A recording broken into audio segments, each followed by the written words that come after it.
पवित्र धर्मशास्त्र बाइबल यिर्मयाको पुस्तक अध्याय 6 पदहरू 16, 17, 18, 19, 20, 21। परमेश्वरले हामीलाई दिनुभएको सुन्दर उहाँको बाणी हाम्रो जीवनको लागि अति लाभदायक। उहाँले आफ्ना अगमवक्ताद्वारा यसरी बोल्नुहुन्छ र अहिले उहाँका अभिषिक्त जन र उहाँका दासहरूबाट पृथ्वीमा अहिले बोल्नुहुन्छ। दो बाटोमा उभिएर हेर, प्राचीन मार्गलाई निहाल र सोध, र असल मार्ग कुन हो त्यो खोज, र त त्यसैमा हिँड र तेरो आत्माले विश्राम पाउनेछ, तेरो जीवनले सही मार्ग भेट्नेछ र तैँले गरेको हर काम र तैँले चालेको हर कदम, हर पाइला, तैँले बोलेको हर शब्दमा आशिष पाउनेछस्। तर तिमीहरू भन्छौ, म त्यो बाटो हिँड्दिनँ। परमेश्वरले आफ्ना जनहरूलाई यसरी भन्नुहुन्छ। अगमवक्ताद्वारा उहाँले बोल्नुभयो र आफ्ना अभिषिक्त जन र आफ्ना दासहरूबाट अहिले पनि बोलिराख्नु भएको छ, अथवा उहाँका व्यवस्थाद्वारा, उहाँका जीवित वचनद्वारा, क्रियाशील वचनद्वारा, शक्तिशाली वचनद्वारा, प्रभावकारी वचनद्वारा, उहाँका लिभिङ वर्ड भनेको छ, अथवा एक्टिभ वर्डबाट उहाँ अहिले पनि बोलिराख्नु भएको छ। तर हामी भन्छौँ, म त्यो बाटो हिँड्दिनँ। म मेरो इच्छा, मेरो चाहना, अथवा मेरो साथीको, अथवा मेरो छिमेकीको, अथवा मेरो नाता कुटुम्बको इच्छा अनुसार, उनीहरूको सल्लाह अनुसारै म चल्छु। हामीले त्यही भनिरहेका छौँ, जसले गर्दा हामीलाई नाशमा लाँदैछ। त्यो कुरा हामीले थाहा पाउन सक्दैनौँ। पापको बन्धनमा हामी पर्दैछौँ, त्यो कुरा हामी थाहा पाउन सक्दैनौँ।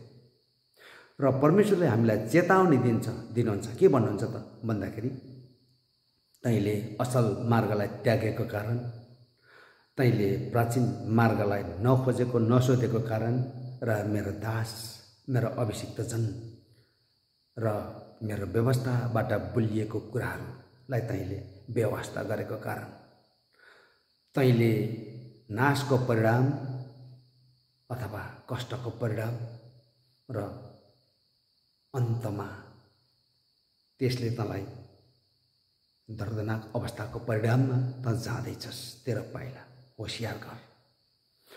संसारमा क्रिस्चियनै हौँ भन्छन्, परमेश्वरको जन नै हौँ भन्छन्, तर त्यसलाई दुष्टले चलाएको व्यक्ति पनि हुनसक्छ। त्यो झुटा पनि हुनसक्छ। हेर्दाखेरि हामीले चिन्न सक्दैनौँ। प्रभु आफैले बोल्नुहुन्छ दोस्रो कोरिन्थी 11:13-14 परमेश्वरले त्यसरी नै बोल्नुहुन्छ। के बोल्नुहुन्छ भन्दाखेरि, दुष्टले पनि अथवा दुष्टका दासहरूले पनि स्वर्गदूतको झैँ चमकदार ज्योतिर्मय भेष धारण गरेका हुन्छन्। शक्तिशाली कामहरू पनि गर्छन् त्यसले, आश्चर्य कामहरू पनि गर्छ त्यसले। तर त्यो भित्रपट्टि चाहिँ बुवासा हो। भित्रपट्टि चाहिँ त्यो एउटा डरलाग्दो साँपे सर्प, कालो गोमन जस्तै हो त्यो। परमेश्वरले त्यो भनिराख्नु भएको छ। तर तिनीहरूको काम अनुसार नष्ट हुनेछ र त्यसलाई पछ्याउनेहरू पनि साथसाथै नष्ट भएर जानेछ। त्यसैले हामीले परमेश्वरको व्यवस्थाले हामीलाई निर्देशन गरे अनुसार, परमेश्वरको अगमवक्ताहरूद्वारा हामीलाई निर्देशन भए अनुसार, अथवा परमेश्वरको अभिषिक्त जन र परमेश्वरको दासहरूद्वारा सल्लाह पाए अनुसार हाम्रो पाइला, हाम्रो कदम, हाम्रो सोच विचार, हाम्रा चाहिँ लगानी त्योतिर अगाडि बढाइयो भने हाम्रो हर कदममा परमेश्वरले आशिष गर्नुहुन्छ, भविष्यमा ठुलो इनाम दिनुहुन्छ। होइन भने हामीले दुरुपयोग गरिरहेका छौँ, आफै दुरुपयोग भइरहेका छौँ, अन्तिममा आफै नाशमा जाँदैछौँ। त्यो कुरा बुझ्नुपर्ने हुन्छ। यहाँनिर मत्तीको पुस्तक 7:15 के भनिएको छ भन्दाखेरि दुष्टहरूले पनि स्वर्गदूतको झैँ भेष धारण गर्छन्, तर त्योभित्र डरलाग्दा बुवासा छन् जसले तिमीहरूलाई नाशमा लान्छ। हो, त्यसले मैले अघि नै भने नि शक्तिशाली काम पनि गर्छ, आश्चर्यपूर्ण काम पनि गर्छ, ठुलो ठुलो उपवास पनि बस्छ, धेरै प्रार्थना पनि गर्छ, उथल पुथलै बनाउँछ। त्यसले होला मृतकलाई पनि जीवित बनाउला,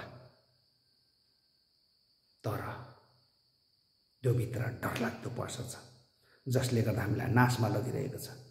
परमेश्वरले बोल्नुभएको कुरा हो यो। यिर्मयाको पुस्तक 6:16, 17, 18, 19, 20, 21। दोस्रो कोरिन्थी 11:13, 14।